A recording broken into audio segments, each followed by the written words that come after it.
What is up, everyone? Welcome back to another episode of the Goldi Luxe podcast. I am so excited to see you here. And today we are going to be short and sweet. I just have a few topics I want to talk about. Not a lot went on during my week. I just it was a regular work week. Nothing spectacular happened, but a few things did happen out in the world that I would like to talk about. But before we do that, feel free to rate this podcast on Apple Podcasts as well as Spotify. It is entirely free for you to do, and it helps my channel very, very much. So, yeah, that aside, let's go ahead and jump into the episode. Okay, I'm going to go up into my notes. Let's see. Okay, so I have like a few talking points of what I want to talk to you guys about today. But yeah, I just want to start off with something light and airy. Summer's coming up, and I am very excited about that. Summer is my favorite time of the year. I think it's really exciting to finally be able to catch some sun, and that says a lot coming from a Seattleite. I live in the city of Seattle, and it's quite gloomy, and the way people describe it on movies, it doesn't even do it justice to just how gloomy it is to live here in Seattle, Washington. But you would think with me being a local and growing up in this area that I would be used to it, and I am kind of used to it, but I don't know. When the winter is long and dark and wet and depressing, and people are just introverted, it's hard to make new friends, you kind of tend to miss the sun, and it's pretty surreal. Oh, Jesus, it's pretty surreal because it feels like it was just summer not too long ago. Last year, I remember my whole entire summer, like quite a lot. I remember everything I did, and it just feels like it wasn't too long ago, but it's been a whole entire year, and I'm still here. And by that, I mean I'm still here, living in the city. Not very exciting, just because I have this dream to get up and leave and move over to Houston, Texas, specifically Houston. That's been a long-term dream of mine. Um, Especially just living here in the same area for so long. I think I'm definitely ready for a change. And I did visit Houston, the humid city, not during the summer, but last spring. I went to both Austin and then Houston. So I spent 2 days in Austin and then 3 days in Houston. And the whole purpose of me taking this very specific trip to Texas, it was to find out which city I preferred, which one I found to be more like my own. And I wanted to see really where I fit in the best. And it was really quite eye-opening, and I'm so glad I actually did take this trip to find out which city I would relate to the most, because they were vastly different. They were entirely different cities, even though they're not that far apart. I think I only took like a 1 hour flight to get to the next city, which was Houston. And yeah, they cannot be more worlds apart, really. But where do I even start? I mean, Austin was wonderful. It was a very clean city. It was very friendly. It felt like the weather was great. It was kind of more quiet. I booked a hotel. Where was it? I think it was a Hilton, but it was like in downtown Austin. So I was kind of like in the middle of it all. And I did that for a reason, because I knew I wanted to be able to just walk out of the hotel and be able to walk through the downtown streets and really get a good essence of what Austin had to offer. So right away, it was barbecue. There was some really good barbecue spots around in and around the city. Um, It's a very dynamic place. It feels very like, again, it feels very like a clean city. There was no trash anywhere. It was very walkable, and there was actually quite a bit of large buildings. So, because there's a lot of businesses, big businesses coming from California, and they're moving their location to Austin. So, a lot of companies are moving there, hence why there's like these huge, um, not skyscrapers, but big buildings, business, right? So I was like walking, I would see the tall buildings, and everything was like fine. And it really did remind me a lot of Seattle.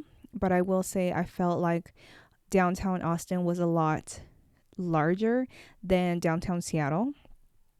And yeah, so I was walking, and I could tell it was just like really good vibes.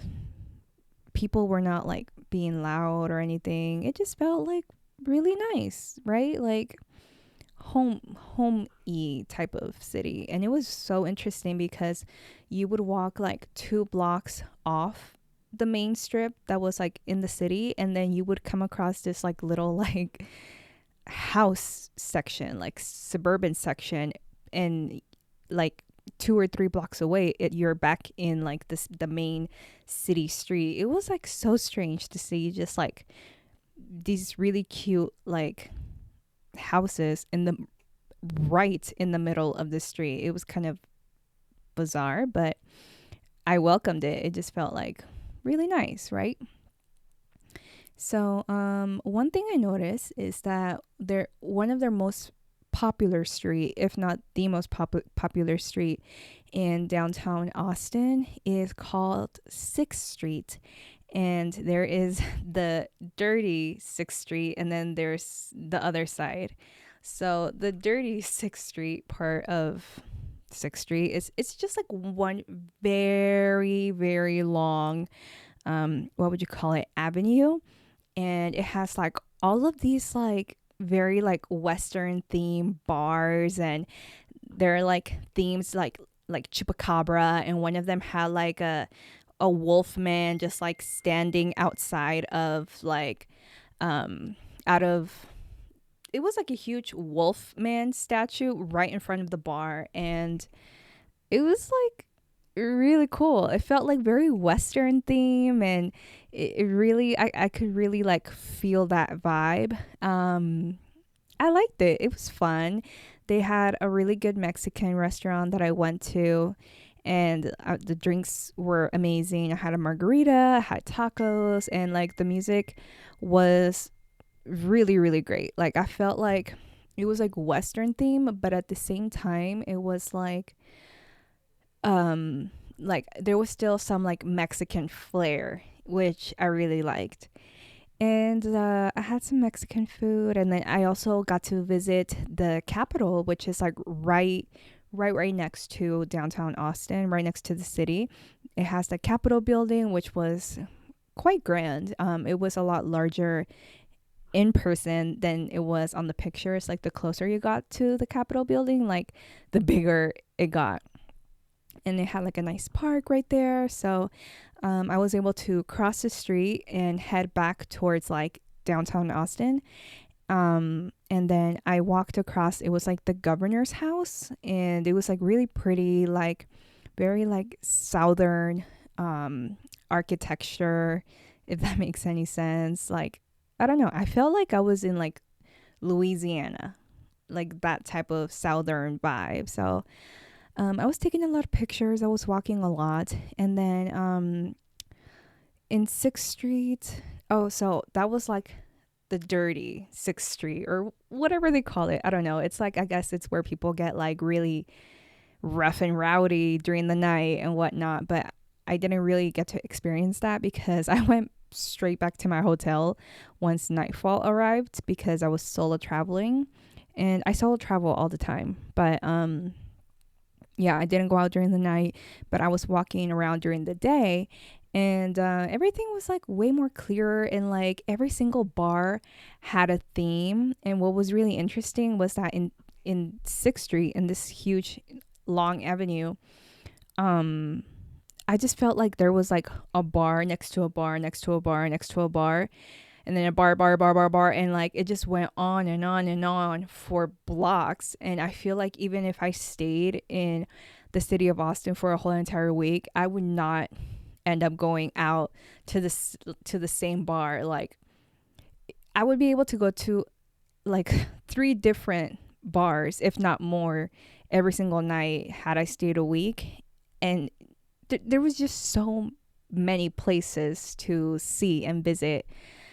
So that was that. And something really interesting that I noticed was that on the other side of 6th Street, which was still all bars, but something that I noticed was that this side of 6th Street was a lot more like sophisticated, loungy. There was like, it was more posh, right? It was classy. I walked across this one particular bar that had like an outdoor patio, and you would see mostly just like white people, like white, young, professional men, and they were wearing like these like baby blue and baby pink and white like button ups, and like wearing like khaki shorts, like super preppy. And yeah, you can tell they were like the uh fraternity type of guys, but they were like young professionals working in the city. And that was their vibe in their outdoor patio. It was just really mostly only white people in that place. And yeah, so that's something that I really noticed in downtown Austin when I saw 6th Street, was that it was like the dirty side of 6th Street, which was like the more buck wild part, which I thoroughly loved to sightsee. It was really, really like intriguing to me.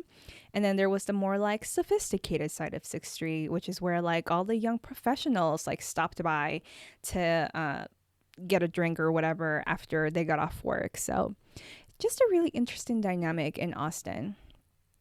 And I also got to see, I went to the this like public park that they have, because I don't know if you know this, but a river actually runs across the heart of downtown Austin. So there's a river going right across downtown, which is really nice. And there's like a park connected to that river. And I saw people like running, jogging, walking their dogs. People were really active. There were people paddleboarding, kayaking on the river.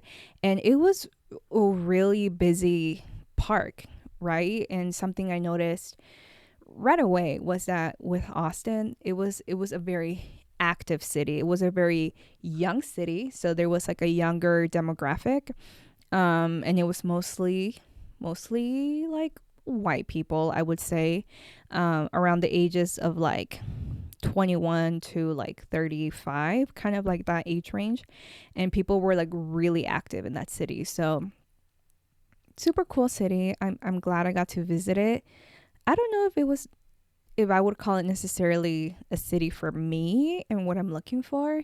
Yeah, because if I were to, or when I move cities, this is a city where I'm going to want to like set roots and hopefully start my family.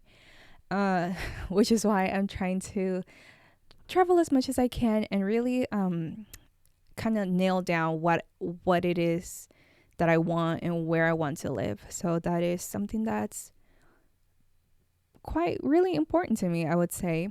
So yeah, after my 2 days in Austin, I flew immediately over to Houston, and boy, was it like entirely different.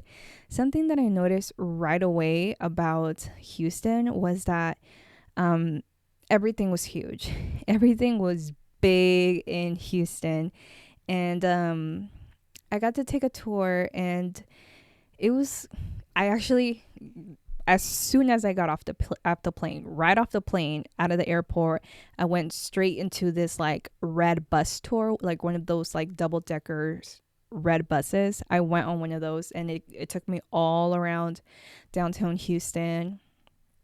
And it was quite interesting because all the buildings in downtown Houston were huge. Like even like the what was it? It was like the art center, the arts museum. It was so ginormous. It looked like a convention center, and it was just an art museum. And like the Chase Bank had this like, I don't know how many floors, like 50 floor tall building, maybe even taller for a Chase building, and which was so strange to me. But what else? The university in the city of Houston was ginormous, and yeah, it was just really interesting.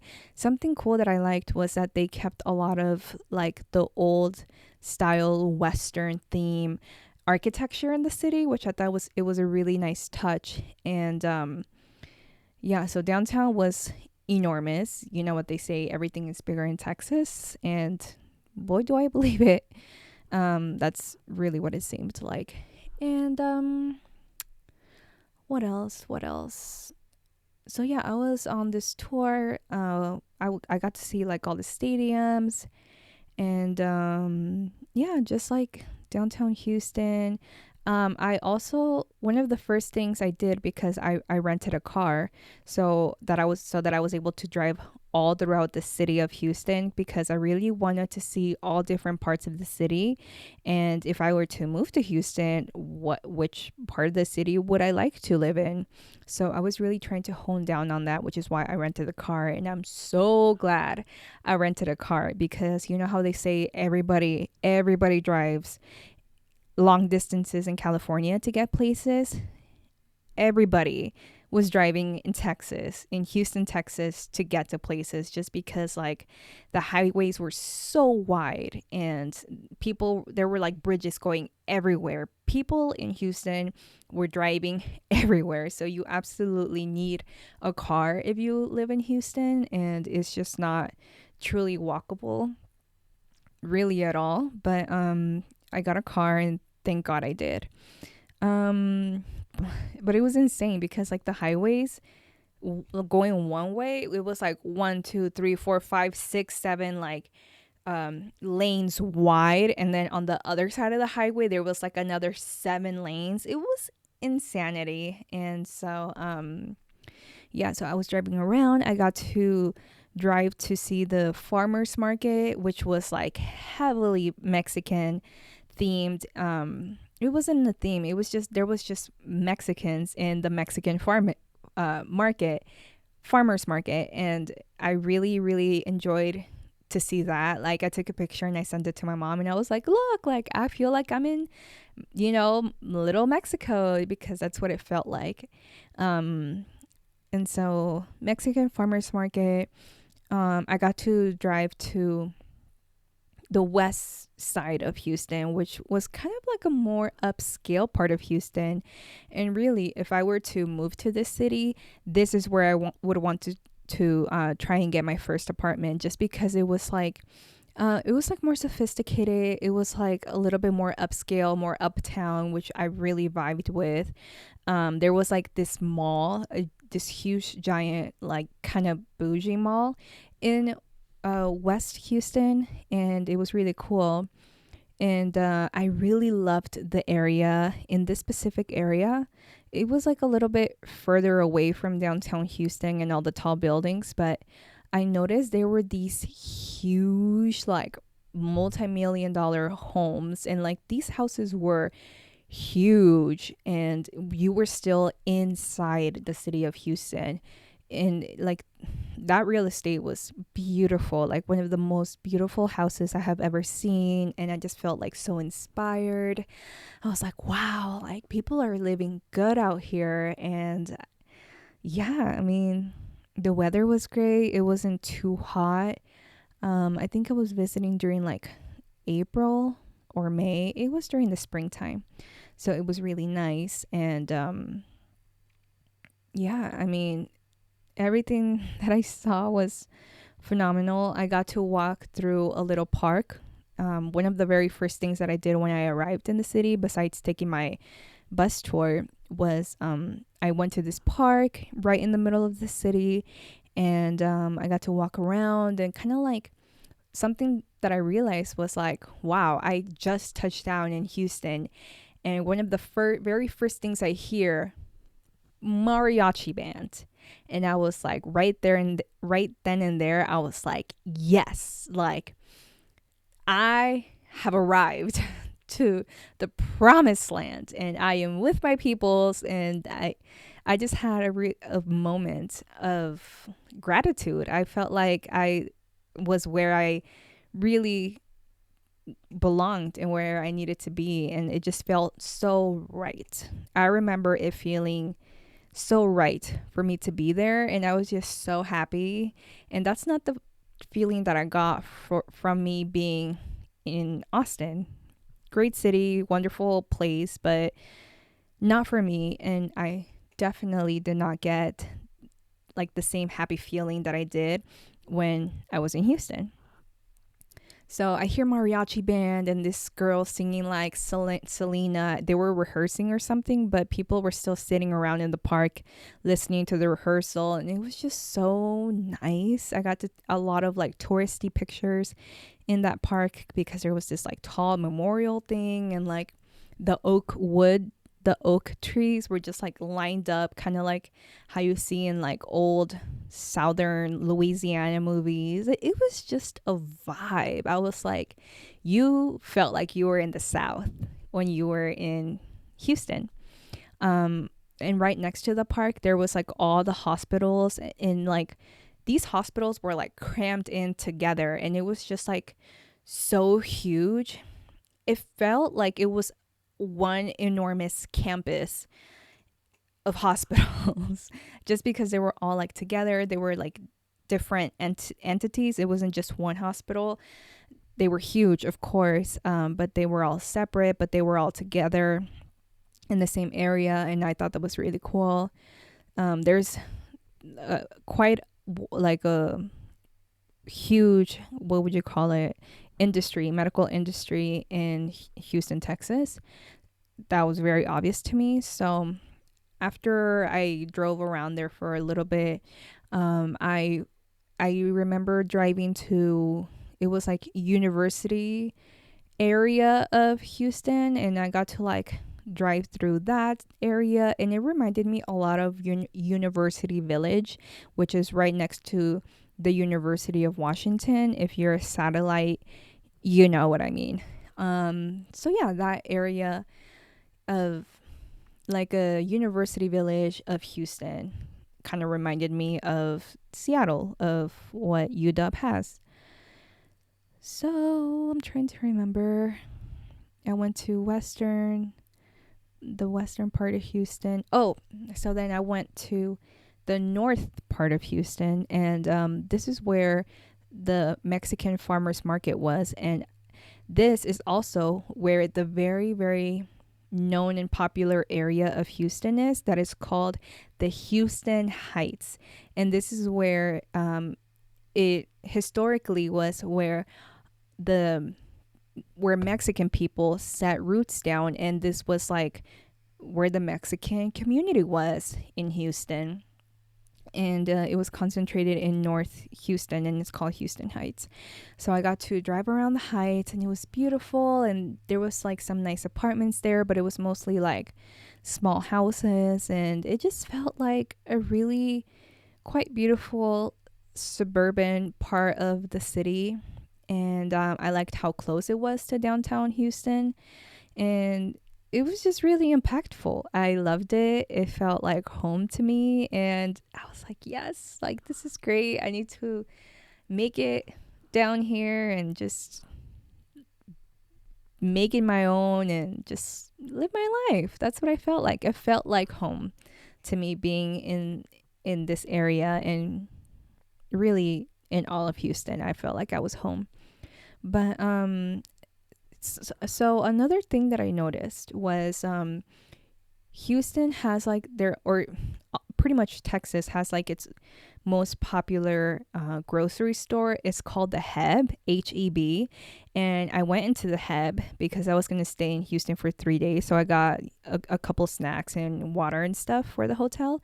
So I got to also experience visiting the Heb, and I was trying to like blend in and pretend I was like a local, like shopping for my everyday groceries. Like, oh yeah, like I I live here. Like I am a Houstonian, or I don't know what Houston locals call themselves, but I was like, yeah, I'm just like a local, and I'm buying groceries at the Heb, and this is totally what a Texan would do, and so I was like really getting in the vibe, and I noticed the prices for groceries at the Heb in Houston, Texas, were so much cheaper than the groceries that I buy here in Seattle, because cost of living, if you don't know, cost of living in Houston and pretty much all of Texas is way lower in comparison to pretty much the rest of the country, especially high income earning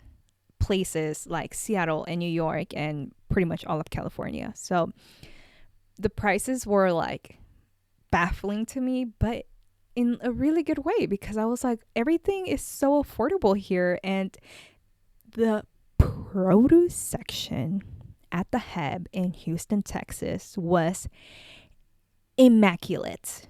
It was perfect. It was bright. It was colorful. Every single fruit and vegetable in that Heb was ripe, juicy, perfect, ready to go. I bought two avocados for $1. I bought two perfectly ripe, medium-sized avocados for $1.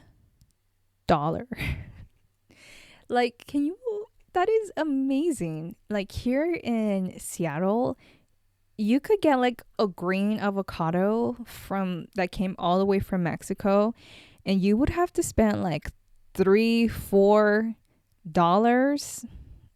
for one green avocado. If you're lucky, they'll be close to being ripe, and then they'll put them like 2 for $5, which is like considered a good deal. But man, like the produce section at the Heb in Houston, Texas was wonderful. It was just like a huge assortment of like colorful fruits and vegetables. Like it was just wonderful, and it was so nice for somebody that pretty much has to buy produce that what would you call it, that's in season, because it's what is considered affordable in my city. And if you want to buy like exotic fruits, they're just like way overpriced. And I just wasn't used to seeing something so nice. And to me, like organic food, good food, fruits, vegetables, to me, good food is a luxury. And it's a luxury that I'm willing to buy for me to get like good food and like high quality meals. Like, so yeah, that was a huge plus, seeing that I could have access to this wonderful nutrition if I were to move to Houston. So that was a really, really big plus, and like a huge like it made a big impact on my decision to choose Houston over moving to Austin. And what else? Yeah, so I got to see a lot of the city. It was great. I did not go out at night, but from word of mouth, I heard that Houston doesn't really have that much of a nightlife, which is fine, really, because I am going to be entering a new phase of my life, and so it's not that important for me to not have nightlife. So that's fine, but it's something that I did consider. But yeah, I also got to see on the very last day of me being in Houston, I was recommended by one of my coworkers to head down to Galveston, which is it's like a beach out in the Atlantic Ocean, so you can see the Atlantic, and it's like right on like the Texas Gulf, right? And so I went down to Galveston, and it was like the most beautiful, perfect day. Wasn't too hot. The sun was out. The birds were chirping, and there was this beautiful, what would you call it? It was like a fair that was like on a dock.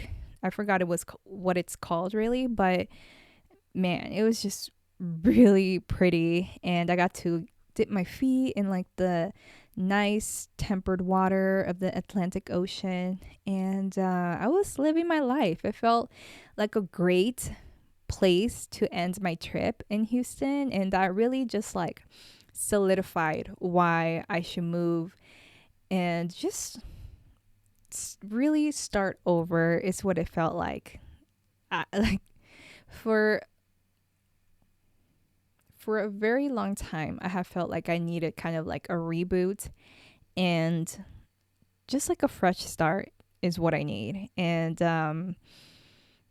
that would really inspire me to kind of like knock out some of the projects that I have been trying to focus on. And yeah, so that is my story of my trips to Texas, Austin, Texas, and Houston, Texas. And I for sure admired and loved Houston way more. I felt like I was with my peoples, and living in Seattle, Washington for so long, and growing up in the state of Washington pretty much my whole life, I was like around mostly white people, right? And I love white people. They're great.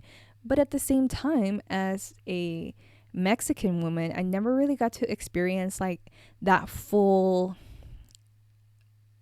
like I couldn't fully immerse myself in my Latin culture because I was just surrounded by gentrification all my life. And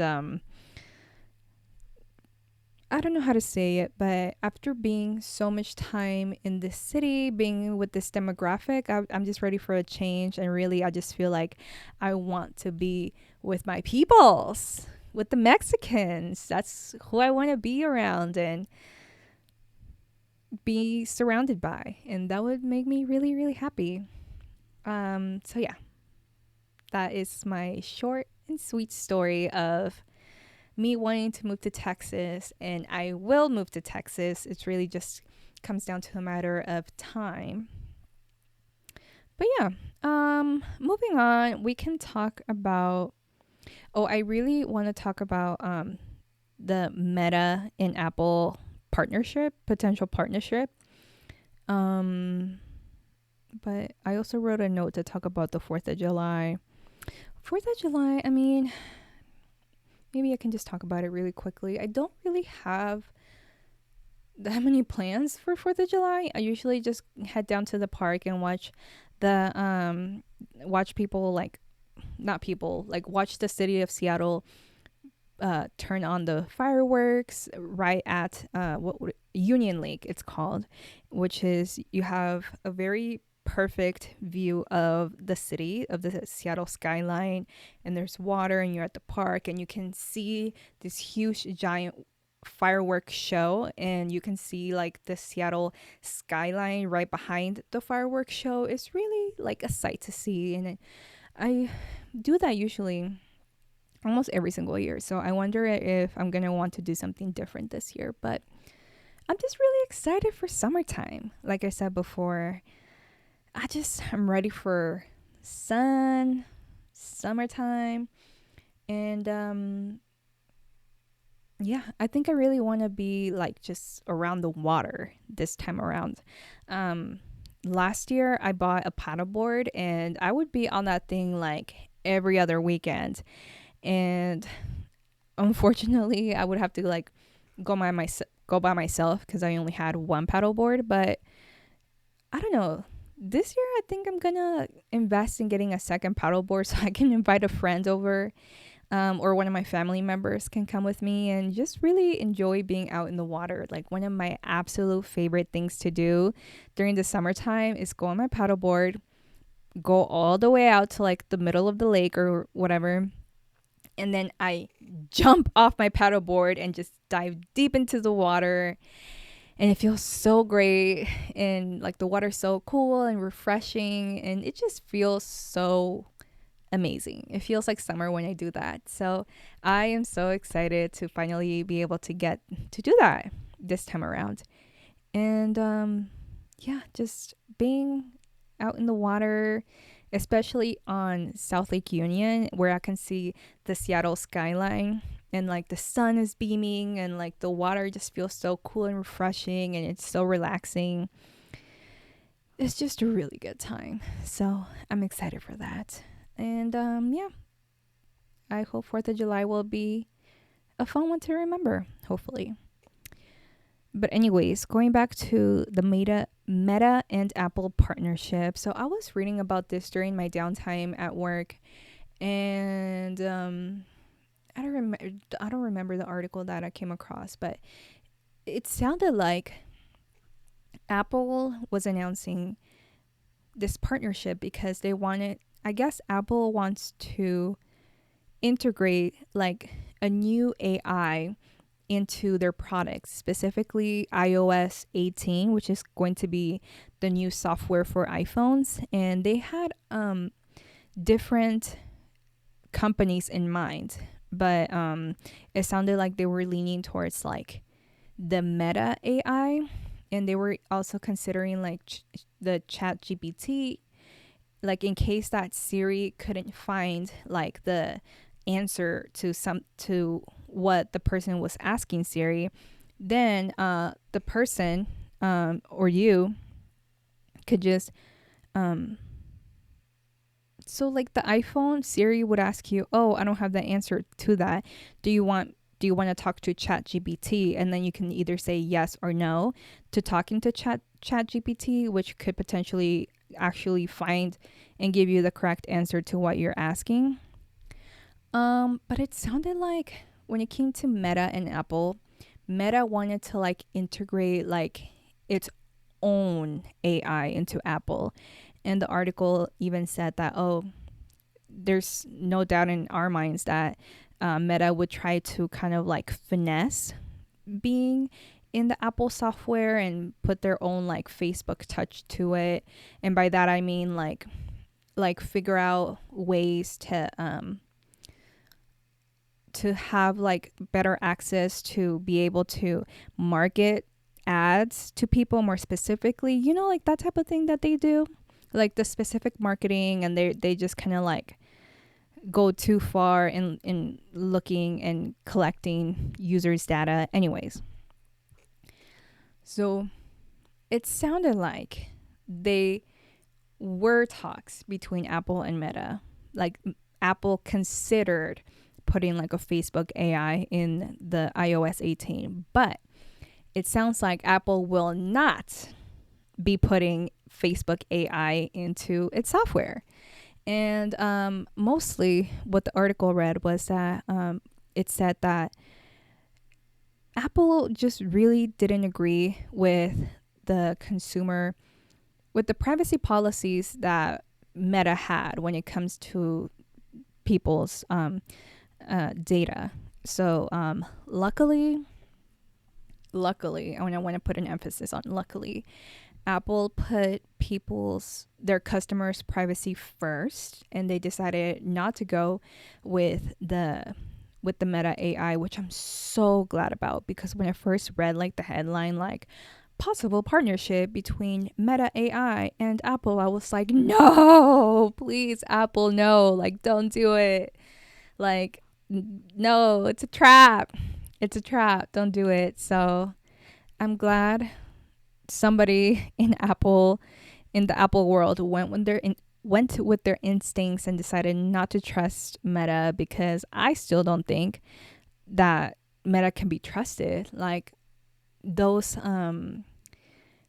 same thing with Google. Like I do not trust Google. Those Google Home or Hey Googles, Hey Alexas. Like, I don't keep none of that stuff in my home, in my space. Like, anything, like any device that would facilitate these corporations getting like my information and like pretty much like spying on me 24/7, like that is something I do not want. I don't want to participate in that. I don't want to like willingly give these corporations my information, my data, because for whatever reason, I don't know what they're going to use the data that they collect for, and I really would not want them to like use that against me, or I don't know, just like, to me that's like espionage, and it's weird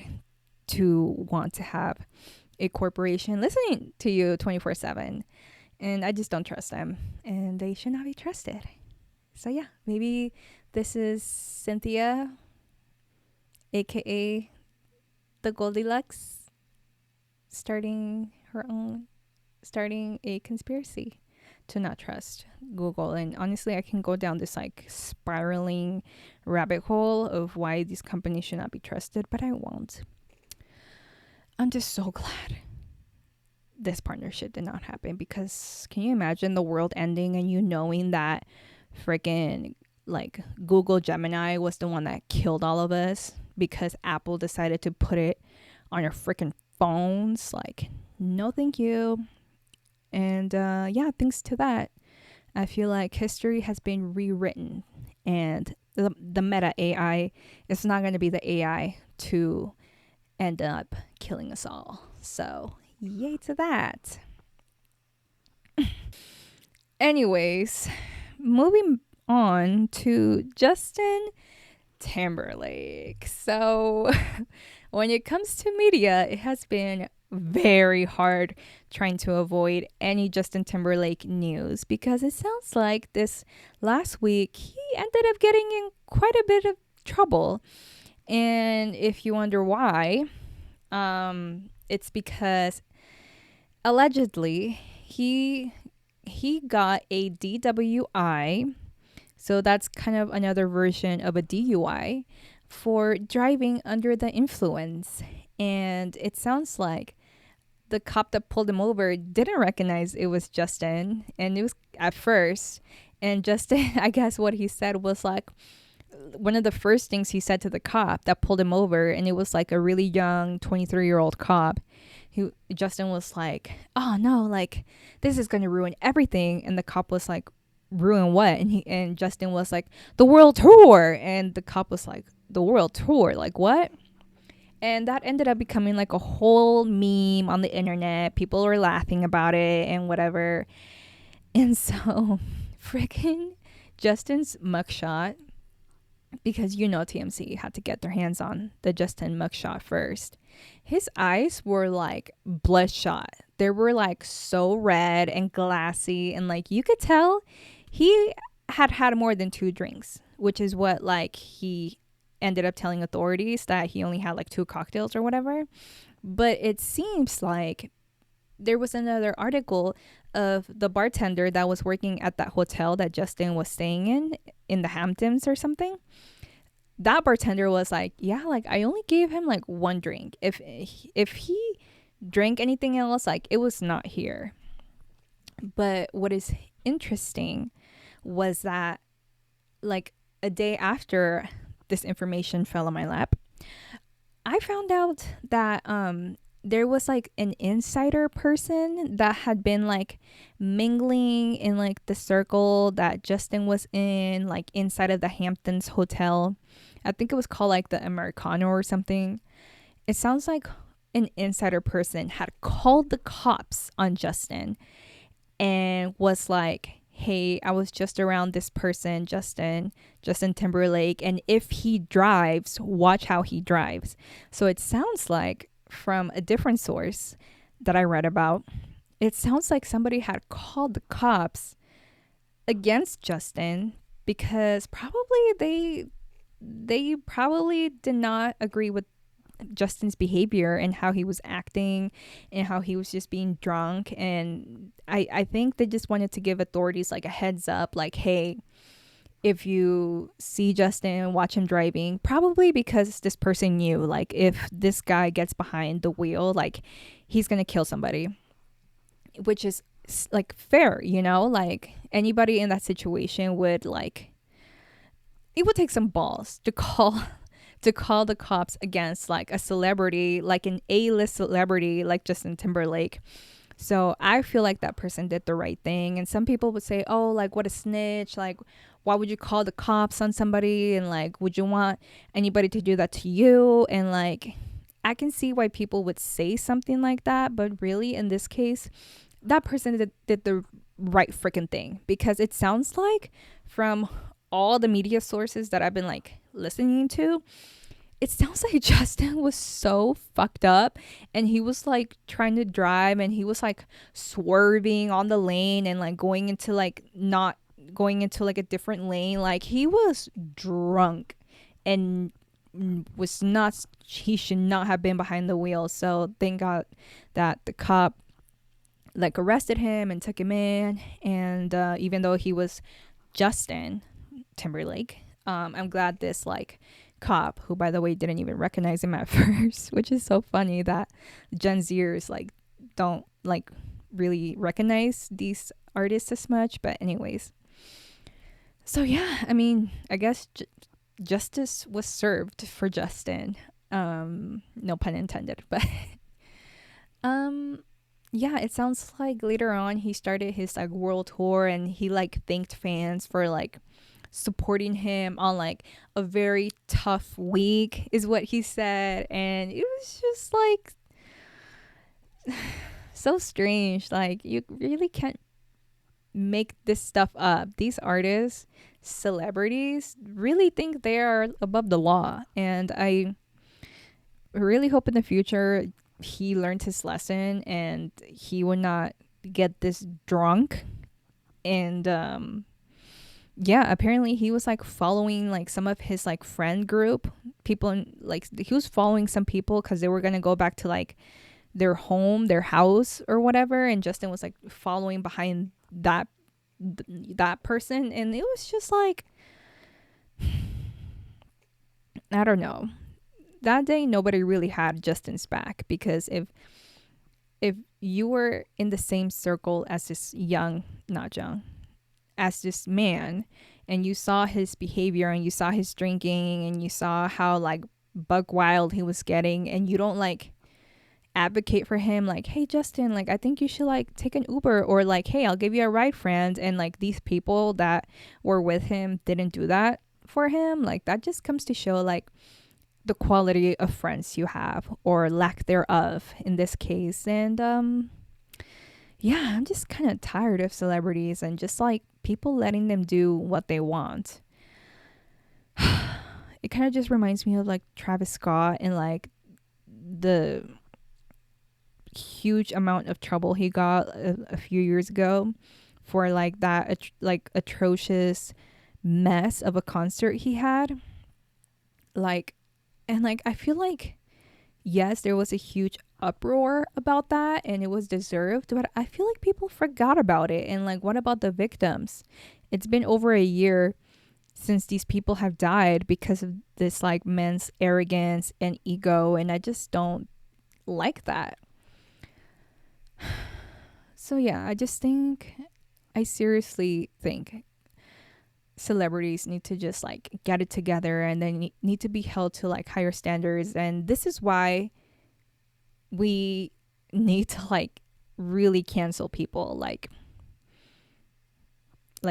not support the music, not support the concerts, and just, sadly, I just feel like it's the only way these people would even like try to change their behavior and really learn from their mistake. So yeah, that is my beef with celebrities and their outrageous behavior, and I just hope next time they can do better, because we the public deserve better from these people. Let's be real. So yeah, I think that does it for this week's episode. Thank you so much for sticking all the way until the end. And I really appreciate you being here. I apologize for this week's episode being short and sweet, but this is all I really had to talk about. And it's just been a busy week for me, busy work week for me, because that's all I've really been up to. But I'm glad to be able to get behind camera and behind the mic and just, get a little something up for you guys. And yeah, if you enjoyed this episode, feel free to write a review on Spotify as well as Apple Podcasts for this podcast. And I hope to see you on the next one. All right, I'm out. Bye.